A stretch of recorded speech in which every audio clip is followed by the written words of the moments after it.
આપણા ઘેર લગન હોય ને મહેમાન જમીન હાથ ગણું કરાવે. અમુક 200 નો હાથ ગણું કરાવે, અમુક 500 નો હાથ ગણું કરાવે. અને પછી જેવો જમણવાર પતે ને એટલે હાથ ગણાનો છેલ્લા ટોટલ મારવામાં આવે. અમુકને લાખ રૂપિયાના હાથ ગણું આવે, અમુકને 5 લાખ નું હાથ ગણું આવે. આવું હાથ ગણું આવે. પછી તો પૈસાના ડટ્ટા ડટ્ટા ભાળે જાય ને મોઢામાં સ્માઈલ કેવે. હા હા હા, 5 લાખ નો સાનલો આવ્યો. જમાવાટ પડી જાય લ્યો. પછી આવતા વરે લગ્નની સિઝન આવે ને એટલે બીજા લગ્નમાં આપણે સાનલો કરવાનું થાય. અમુકને 200 નો સાનલો કરવાનો થાય, અમુકને 500 નો સાનલો કરવાનો થાય, અમુકને 1000 નો સાનલો કરવાનો થાય. આ એમ કે બધોય પગાર સાનલામાં વપરાઈ ગયો.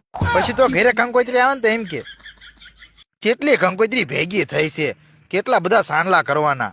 પછી અમુકની કંકોત્રી આમ જોવે ને તો એમ કે આને લગન છે, આનો 5000 નો સાનલો છે. પછી જ્યાં સાનલો વધુ હોય ને તો એમ કે મારા બટા લગનમાં રહ્યા જ નતા હરખાય, આને વ્યવહાર જ કટ કરી નાખો, આને અહીંયા જવું જ નથી. 5000 નો સાનલો આવ્યો એમાં તો તા શું તમારે બધા નકરા પૈસા લેવા થાર લાગે છે? આપણા ઘેર લગન